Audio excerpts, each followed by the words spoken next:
मैं आपका धन्यवाद देता हूं कि आपने मुझे महामहिम राष्ट्रपति जी के अभिभाषण पे बोलने का मुझे समय दिया है। अध्यक्ष जी,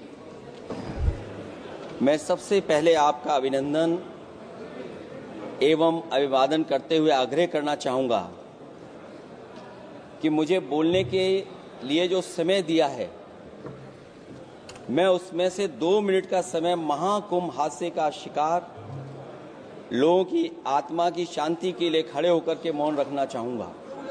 अगर किसी अन्य को भी सच्चे मन से मृतकों के प्रति सच्चा भाव है तो वो भी हमारे सांसदों के साथ खड़ा होकर के ये मौन श्रद्धांजलि अर्पित कर सकता है। ये माननीय सदस्य अध्यक्ष महोदय, अगली लाइन अध्यक्ष महोदय, ये विषय अध्यक्ष महोदय, आप सीनियर लीडर हैं। अध्यक्ष महोदय, ये अधिकार आपका है। कभी नहीं रही। ये मैंने विषय मेंशन करते हुए भरोसा है इस विषय पर मौन कर दिया था, इसलिए अध्यक्ष का अधिकार है। हाँ, मैं वही अध्यक्ष महोदय, ये जो बात मैं शुरू कर रहा हूं, जहां मैंने मौन 2 मिनट के लिए श्रद्धांजलि की बात की है, ये अधिकार मेरा नहीं है अध्यक्ष महोदय, ये अधिकार आपका है। मुझे पूरा भरोसा है आप पर कि जब अभिभाषण की चर्चा खत्म हो रही होगी उस समय 2 मिनट का मौन श्रद्धांजलि जरूर दी जाए जो श्रद्धालुओं की जान गई है। नहीं अध्यक्ष महोदय, नहीं अभी 1 मिनट आप लोग कुछ मत बोलो, कुछ नहीं। अध्यक्ष महोदय, अभी तो अध्यक्ष महोदय मैंने बात शुरू नहीं की है, और जिन लोगों को तकलीफ है और जिनको दुख होना चाहिए उनके बारे में मैं, हालांकि वो बात मैं बाद में कहना चाहता था महाकुंभ के बारे में, लेकिन अध्यक्ष महोदय क्योंकि बहुत सारे माननीय सदस्य ये सुन नहीं सकते हैं, इसलिए मैं बात वहीं से शुरू करता हूं। आप देश के परम अभिभावक होने के नाते हमारा आपसे अनुरोध है कि जहां सरकार बजट के आंकड़े लगातार दे रही है, और जब मैंने अभिभाषण पढ़ा अध्यक्ष महोदय, बहुत सारे आंकड़े सरकार ने दिए हैं। आंकड़े देने से पहले महाकुंभ में मरने वालों के आंकड़े भी दे दें। महाकुंभ की व्यवस्था के बारे में स्पष्टीकरण देने के लिए मेरी मांग अध्यक्ष महोदय, सर्वदलीय बैठक बुलाई जानी चाहिए। महाकुंभ आपदा प्रबंधन व खोया पाया केंद्र की जिम्मेदारी सेना को दी जाए। महाकुंभ हादसे के शिकार लोगों की मृत्यु, घायलों का इलाज, दवाइयों, डॉक्टर, भोजन पानी, परिवहन की उपलब्धता का आंकड़ा संसद में पेश किया जाए। महाकुंभ हादसे के लिए जिम्मेदार लोगों पर, महाकुंभ हादसे के लिए जिम्मेदार लोगों पर घोर दंडात्मक कार्रवाई हो। जिन्होंने सच छिपाया है उनको दंडित किया जाए। अध्यक्ष महोदय, हम डबल इंजन की सरकार से पूछते हैं, अगर अपराध बोध नहीं था तो आंकड़े दबाए, छिपाए और मिटाए क्यों गए हैं? सच छिपाना और मिटाना भी तो अपराध है। इसका दंड कौन भुगतेगा अध्यक्ष महोदय? जहां इंतजाम होना चाहिए था वहां प्रचार हो रहा था। एक धार्मिक समागम में डबल इंजन का राजनीतिक प्रचार अशोभनीय है, निंदनीय है। इतने बड़े हादसे के बाद कम से कम अब तो वो होर्डिंग उतरवा देना चाहिए। अध्यक्ष महोदय, महाकुंभ की जो तैयारी हुई, जो हम लोगों ने जाना वहां पर, महाकुंभ न केवल 144 साल के लिए ये कहा गया, बल्कि ये भी कहा गया कि पहली बार धरती पर इस तरह का डिजिटल और जो आधुनिक चीजें हैं, टेक्नोलॉजी, उसका इस्तेमाल कर करके महाकुंभ होने जा रहा है। सीसीटीवी, ड्रोन, लाइव स्ट्रीमिंग के आधार पर जिनका दावा था कि वो डिजिटल कुंभ करा रहे हैं, वो मृतकों की डिजिट नहीं दे पा रहे हैं। एक तरफ तो जो लोग डिजिटल डिजिटल डिजिटल अध्यक्ष महोदय कहने को थकते नहीं हैं, लेकिन जब कुंभ में इतना बड़ा हादसा हो गया है तो यही सरकार डिजिट नहीं दे पा रही है। हमारे अपने लोग मारे गए हैं, जिसमें परिवार का हर रिश्ता दिवंगत हुआ है। किसी की माता, किसी के पिता, किसी की बहू, किसी की बेटी, किसी का भाई बहन, चाचा चाची। बच्चों के आंकड़े तो अभी तक नदारद हैं। खोया पाया केंद्र ही लोगों को तो नहीं मिल रहा है, जो खोया पाया केंद्र था उसको भी लोग पा नहीं पा रहे, ढूंढ नहीं पा रहे। अध्यक्ष महोदय, कुंभ कोई पहली बार नहीं हो रहा है। कुंभ का आयोजन सदियों से होता आया है।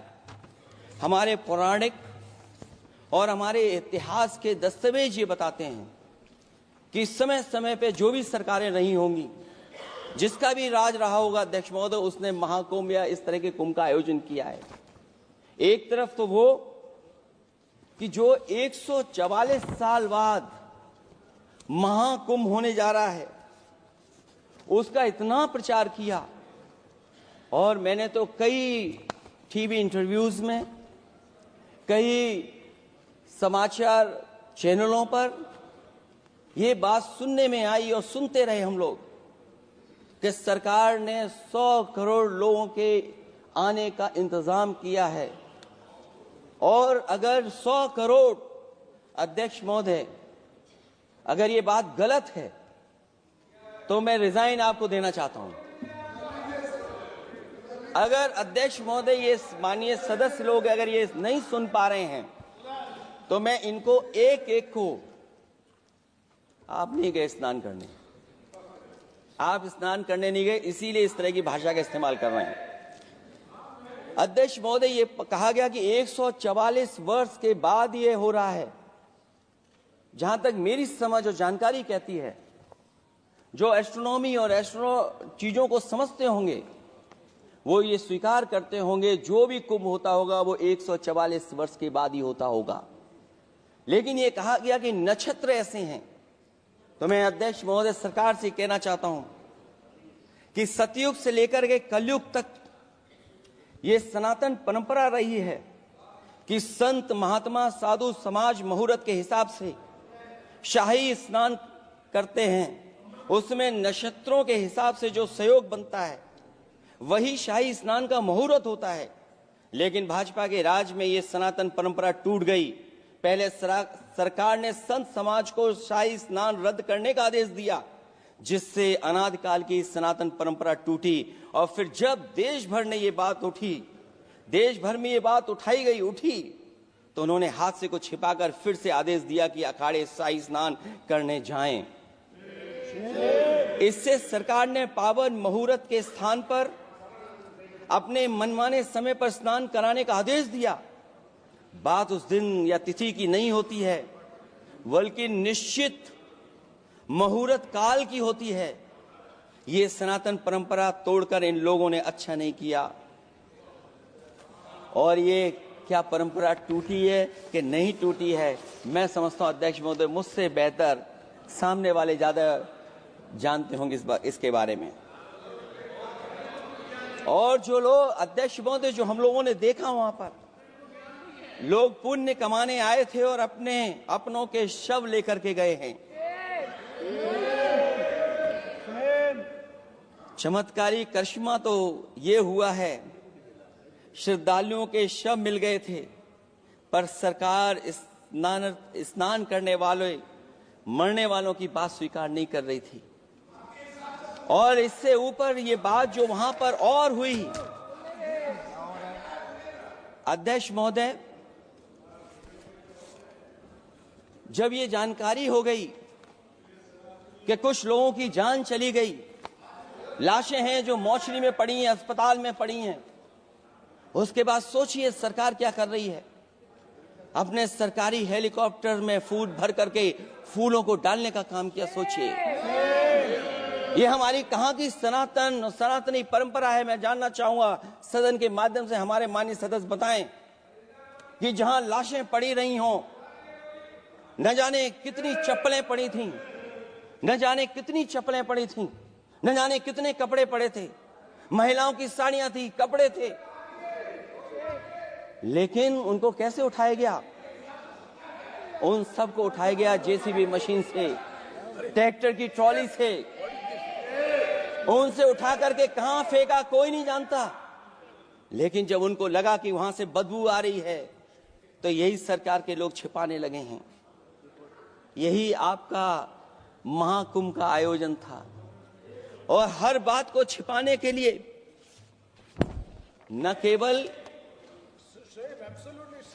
केवल ये लोग मीडिया का सहारा ले रहे हैं, मीडिया का सहारा लेते लेते सुनने में आया है कुछ दबाव और कुछ स्वीटनर भी दिए जा रहे हैं जिससे उनकी खबरें बाहर ना आ जाएं। और अगर अध्यक्ष मोदी ये बात सब गलत है मेरी, अगर ये बात सब गलत मैं कह रहा हूं, तो अभी तो नेता सदन को अभी भाषण देना है।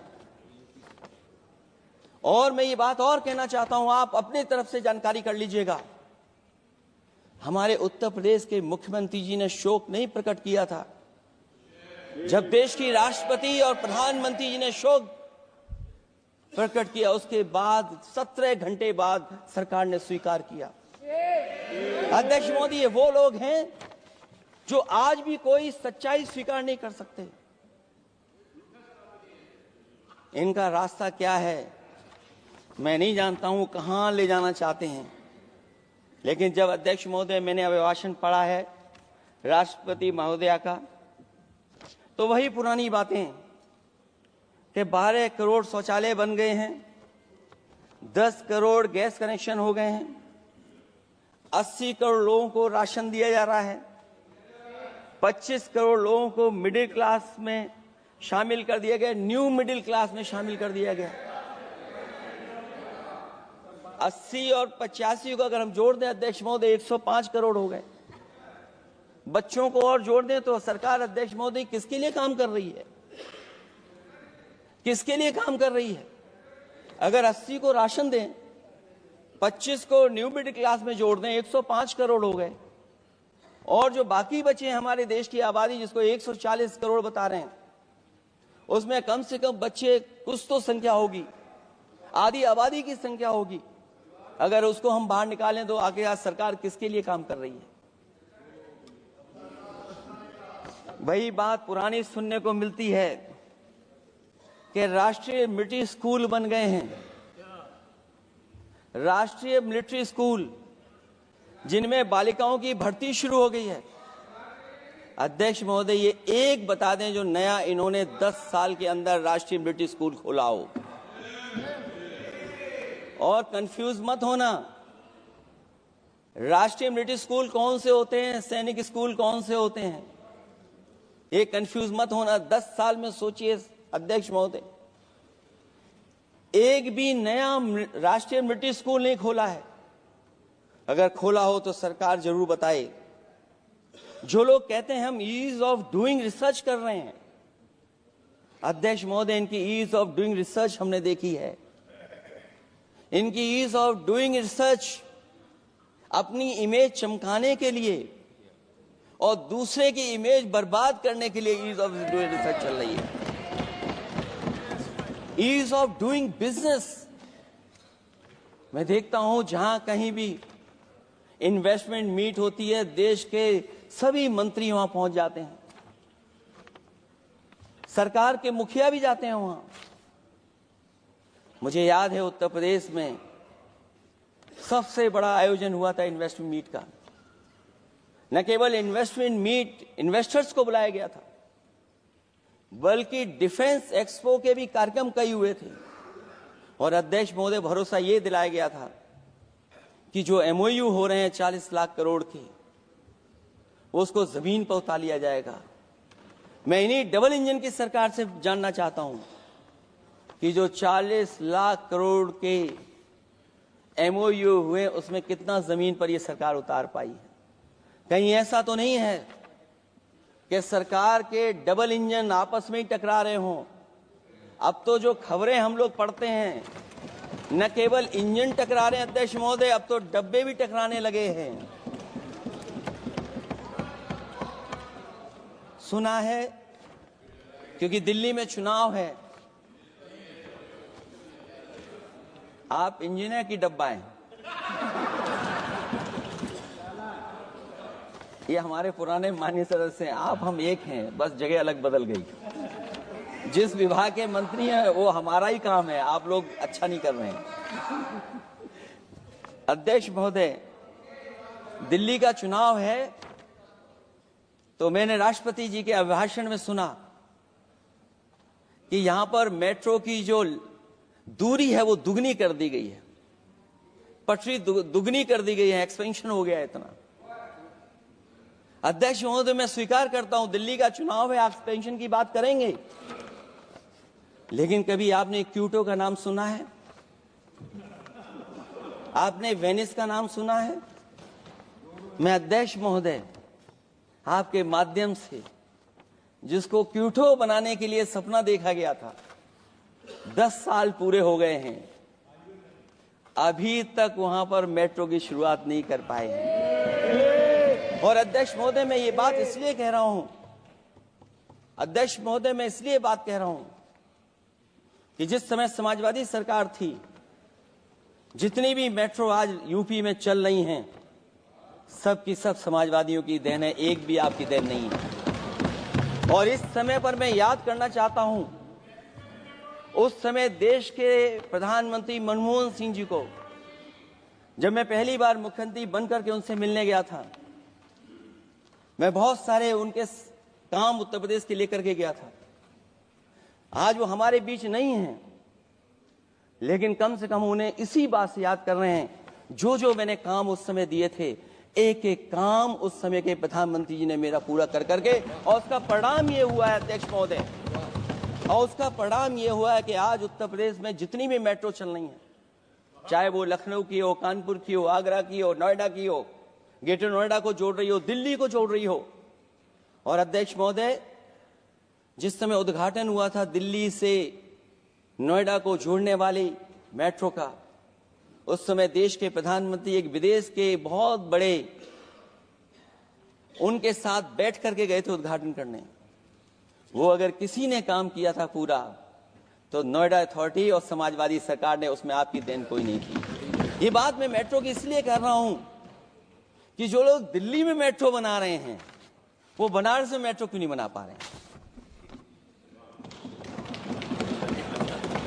और दिल्ली का विकास अपने आप हो जाएगा, बस ये जो भारतीय जनता पार्टी की दिल्ली वाली सरकार है वो हस्तक्षेप करना बंद कर दे। अध्यक्ष महोदय, रिवर लिंकिंग का कार्यक्रम कुछ दिन पहले प्रधानमंत्री जी ने किया। अध्यक्ष महोदय, मैं आपके माध्यम से, जहां किसानों के लिए एक नई चीज आ रही है, जिससे कि न केवल उनकी खेती बाड़ी बल्कि बहुत सा सुधार दिखाई देगा। खेती बाड़ी को भी पानी मिलेगा, पीने का भी पानी होगा। इंटरलिंकिंग पुरानी योजना है, और मुझे याद है जब पहली बार उसका MOU साइन हुआ था, उस समय दोनों प्रदेश के मुख्यमंत्री शामिल थे, लेकिन जब उद्घाटन हुआ है तो दोनों के प्रदेश के मुख्यमंत्री वहां से गायब थे। और वो कारण अगर जानना चाहोगे तो वो कारण भी बता दूंगा अगर आप कहोगे तो। जहां इंटरलिंकिंग हो रही रिवर की, ये अच्छी योजना है। 40,000 करोड़ रुपए आप खर्च करने जा रहे हैं। लाखों लाख जमीन उत्तर प्रदेश और मध्य प्रदेश की सिंचाई के लिए शामिल हो जाएगी, लोगों को पीने का पानी मिलेगा। लेकिन जिनकी जमीन जाएगी, उन किसानों को, गरीबों को क्या सरकार मदद कर रही है?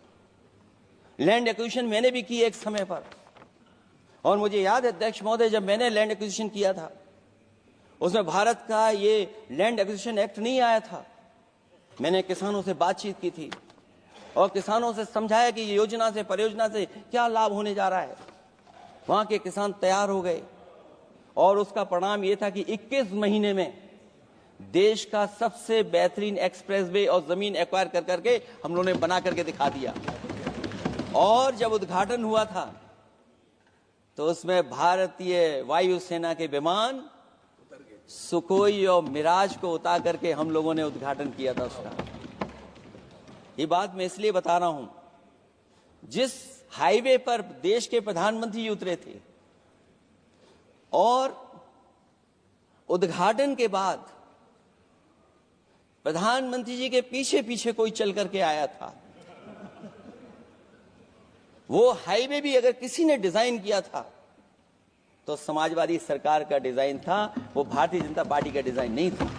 और अगर इनका डिजाइन होता तो उत्तर प्रदेश में कोई नया हाईवे ऐसा बना करके दिखाएं जिसमें हवाई जहाज उतर जाए। नहीं तो मैं मानूंगा कि आप जो कह रहे हैं कि आधुनिक इंफ्रास्ट्रक्चर बनाना चाहते हैं, आपकी परिभाषा क्या है आधुनिक इंफ्रास्ट्रक्चर की? और ये बात में जो इतनी घुमा फिरा के कह रहा हूं, वो बात में लौट करके उसी पे जा रहा हूं। अध्यक्ष महोदय, अगर 40,000 करोड़ की योजना बनी है रिवर इंटरलिंकिंग की, तो जिन किसानों की, जिन गरीबों की जमीन जा रही है, उन किसानों को आप सही तरीके से मुआवजा, मदद उनकी क्यों नहीं कर रहे हो आप? अध्यक्ष महोदय, मैं इस अभिभाषण के माध्यम से जब सदन में जवाब आए तो उन किसानों की मदद होनी चाहिए। वो किसानों के पास कुछ नहीं है। उसके बाद आपका जो पैकेज है, आपका पैकेज पता नहीं क्यों कंजूस बनाता है कोई, आपका पैकेज कंजूस बनाता है कोई। कम से कम आपका दिल बड़ा होना चाहिए, और इतना बड़ा दिल हो कि किसान खुशहाली के रास्ते बजाए। आपने किसानों की आय दोगुनी नहीं की, आप आय दोगुनी नहीं कर पाए हैं। कम से कम उन्हें वो मदद करने का काम करें। इसमें अध्यक्ष महोदय, मैं राष्ट्रपति जी के अभिभाषण पर पढ़ रहा था कि सोलर को लेकर के और रूफटॉप सोलर एनर्जी को, स्कीम को लेकर के बहुत बड़ी योजना और कई हजार करोड़ रुपए सरकार खर्च कर रही है। मुझे याद है जब देश के राष्ट्रपति कलाम साहब थे, उन्होंने एक प्रेजेंटेशन किया था सरकार के सामने, और प्रेजेंटेशन के बाद मैंने उनसे निवेदन किया कि अगर ये योजना मैं कर दूं तो आप क्या उद्घाटन करने आएंगे? उन्होंने कहा कि अगर ये आप कार्य योजना लागू कर देंगे तो उद्घाटन करने भी मैं आऊंगा।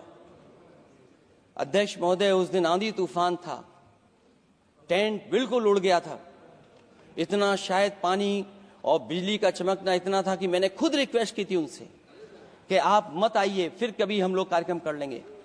लेकिन वो कार्यक्रम में आए, उन्होंने उद्घाटन किया।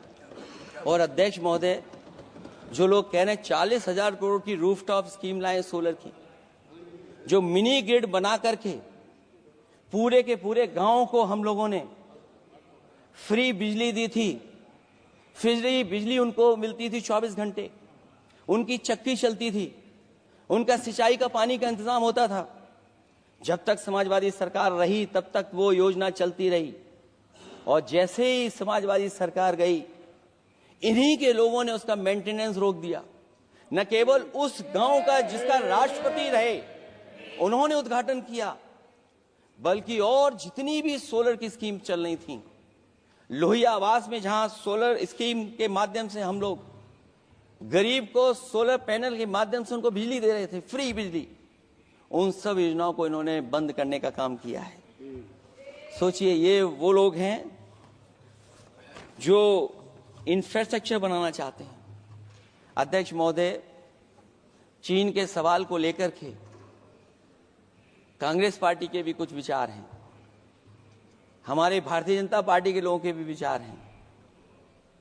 सच्चाई ये सदन और ये देश भी जानता है, एक समय पर हम लोगों ने बहुत लाखों लाख किलोमीटर की जमीन, लाखों लाख एकड़ की जमीन हम लोगों ने खोई, और अब उसी रास्ते पर भारतीय जनता पार्टी चल रही है। अध्यक्ष महोदय, सवाल यह है, जमीन खोने के साथ साथ भारतीय जनता पार्टी स्वीकार नहीं कर रही है कि जमीन चीन ने कब्जा की है। और ये बात अगर हम लोग कह रहे हैं तो जो अखबारों में खबरें निकलती हैं, टीवी पे कभी कभी खबरें आती हैं, अध्यक्ष महोदय सरकार को कहिए कि ऐसे चैनल, ऐसे अखबारों पे एफआईआर लिखा कर उन्हें जेल भेज दो, क्योंकि कुंभ की जो खबर चलाना चाहते थे, कुंभ की जो खबर देना चाहते थे, उन कुछ साथियों पे आपने एफआईआर लिखा दी है। अगर कुंभ पर सच्ची खबर दिखाने वालों पे आप एफआईआर लिखा सकते हैं, तो फिर चीन की खबर जो खबर चला रहे हैं उस पर भी आपको एफआईआर लिखवानी चाहिए। दूसरा, हमारा एक जाति जनगणना का मसला बहुत पुराना है, ये कोई नया नहीं है। आरक्षण के सवाल पर इस देश में दक्षिण भारत से लेकर के उत्तर भारत में और देश में जगह जगह पर बहुत सारे नेता ऐसे रहे जो आज हमारे बीच नहीं हैं, जिनकी वजह से हम आज उस आंदोलन को आगे ले जा रहे हैं। बाबा साहब भीमराव अम्बेडकर जी का जो संविधान है, उसके तहत जो हमें हक अधिकार मिले हैं, आरक्षण की व्यवस्था है, उस व्यवस्था को और मजबूत बनाने के लिए जाति जनगणना होना चाहिए। उसके पक्ष में अब तो कांग्रेस पार्टी भी है। एक समय था जब कांग्रेस पार्टी उस पक्ष में नहीं थी। और अध्यक्ष महोदय, मैं बड़ी जिम्मेदारी के साथ कहना चाहता हूं, अगर उसी समय कांग्रेस पार्टी भी पक्ष में होती तो आज हमें आपके सामने खड़ा नहीं होना पड़ता, मांगना नहीं पड़ता जाति जनगणना। लेकिन अध्यक्ष महोदय, मैं अपने कांग्रेस पार्टी के साथियों से भी कहना चाहूंगा, अध्यक्ष महोदय, मैं कांग्रेस पार्टी के साथियों से भी कहना चाहता हूं, हम आपके साथी हैं और इस मुद्दे पे तो हम आपके साथ और आपके आगे भी चल करके आपका साथ दे देंगे। अब जाति जनगणना को कोई नहीं रोक सकता है। एक दिन ऐसा आएगा अध्यक्ष महोदय, एक दिन ऐसा आएगा, कोई टकरार नहीं है, आपके इंजन जैसे नहीं है। आपका एक इंजन, अध्यक्ष महोदय, ये अध्यक्ष महोदय, हम तो, मुझे कभी कभी ये लगता है कि प्रधानमंत्री जी जितना अपने लोगों को ध्यान दे करके समझाते हैं, इतना ये समझते ही नहीं है। वो अध्यक्ष महोदय, वो सबसे ज्यादा सोशल मीडिया के बारे में जानकारी रखते हैं। आप भी जानकारी रखा करो।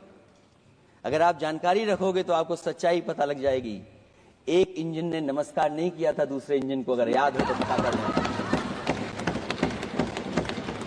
और ये बात अगर छिपी हुई हो, ऑनरेबल मेंबर, अध्यक्ष महोदय, अभी तो मैंने शुरू नहीं किया, मेरा लिखा हुआ बहुत लंबा है। कंक्लूड करें, आप समाप्त करें प्लीज। और अध्यक्ष महोदय, एक सवाल और बड़ा उठा है, नौकरी को लेकर के, रोजगार को लेकर के, और हमारे भारत की जो मैन्युफैक्चरिंग सेक्टर है उसको बढ़ावा कैसे दिया जाए। चीन जैसा देश केवल एक पे हमला नहीं कर रहा है अध्यक्ष महोदय, आपकी जमीन भी छीन रहा है और आपका बाजार भी छीन रहा है। और ये बात अगर गलत हो तो सरकार हमें बताए, वो आंकड़े दे।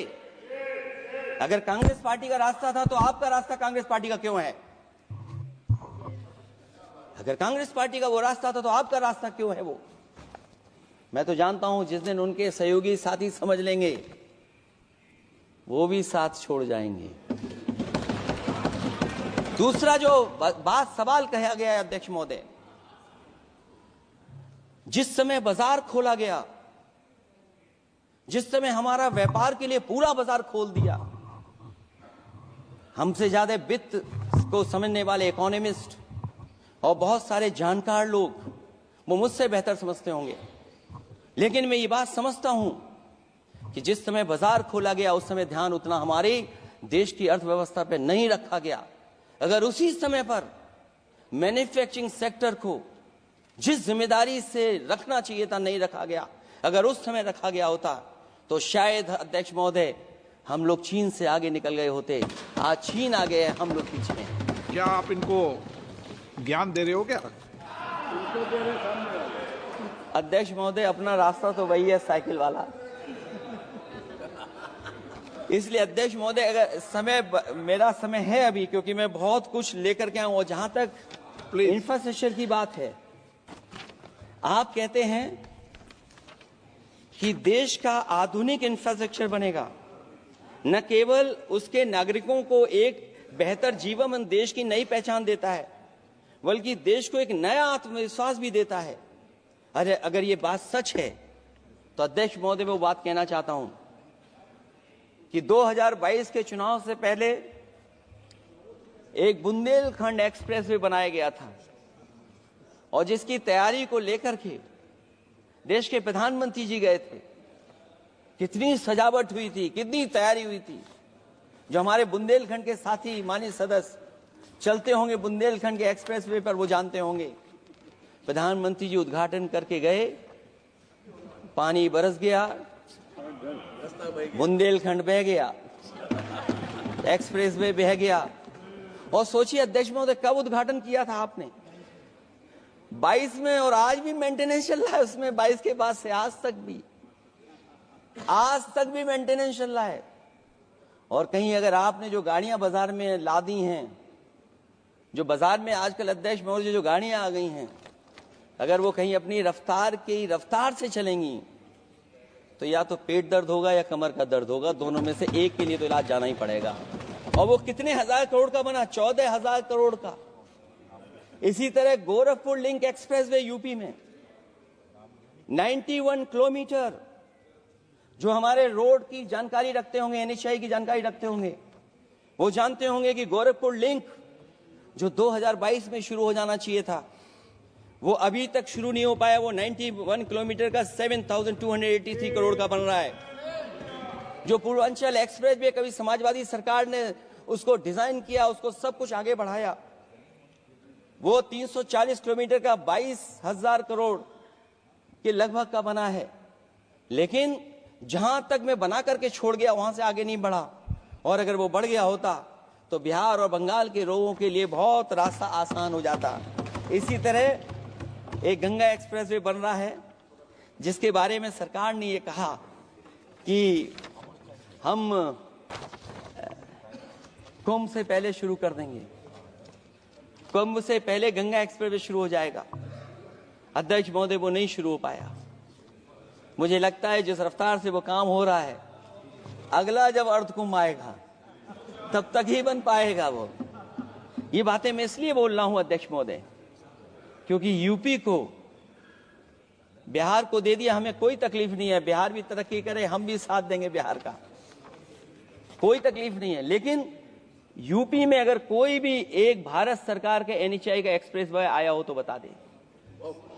एक भी कोई एक्सप्रेसवे दिया हो तब, जब देश के प्रधानमंत्री को 2 बार और नहीं तीसरी बार भी मौका दिया उत्तर प्रदेश ने। मैं अध्यक्ष महोदय आपका इशारा समझ रहा हूं। बाकी अध्यक्ष महोदय भाषण में अब बजट पे पढ़ दूंगा, मेरा बाकी भाषण बजट में होगा।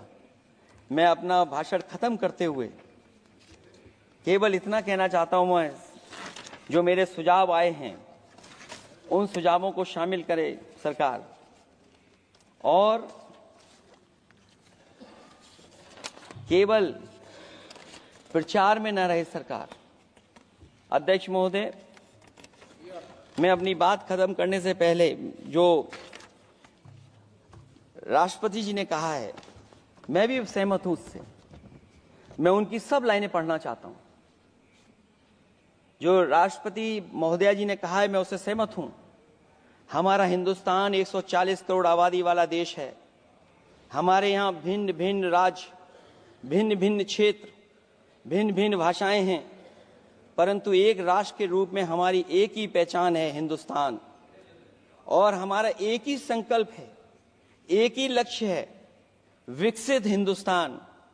आने वाले वर्षों में देश को विकसित राष्ट्र बनाने के लिए हम सभी दृढ़ संकल्पित हैं।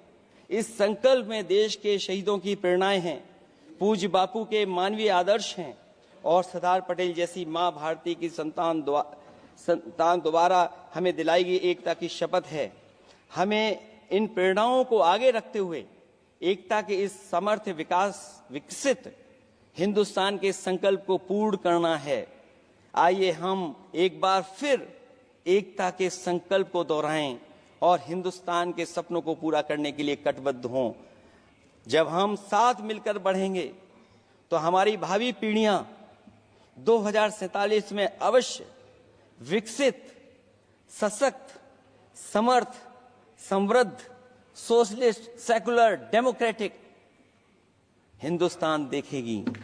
मैं इतनी ही बात कहते हुआ, क्योंकि 10 बजट आपने पेश किए हैं, वो आप समझ गए होंगे, आप समझ गए बात को जो मैं कह रहा हूं। अध्यक्ष महोदय, जो बात मैं कह रहा हूं वो बात वहां तक पहुंच गई है। उनके चेहरे बता रहे हैं कि बात वो पहुंच गई है। और मैं अपने अंत में बस यही कहूंगा, क्योंकि 10 बजट के बाद ये अभिभाषण सुन रहे हैं हम लोग, 11वां बजट आ गया है। बजट हो ऐसा जिसमें सबके लिए उम्मीदें हों, समृद्धि की दिवाली और खुशियों की ईद हो। बहुत बहुत धन्यवाद अध्यक्ष महोदय, मैं आपका धन्यवाद देता हूं और सभी माननीय सदस्यों का जिन्होंने सुनने का काम किया। बहुत धन्यवाद।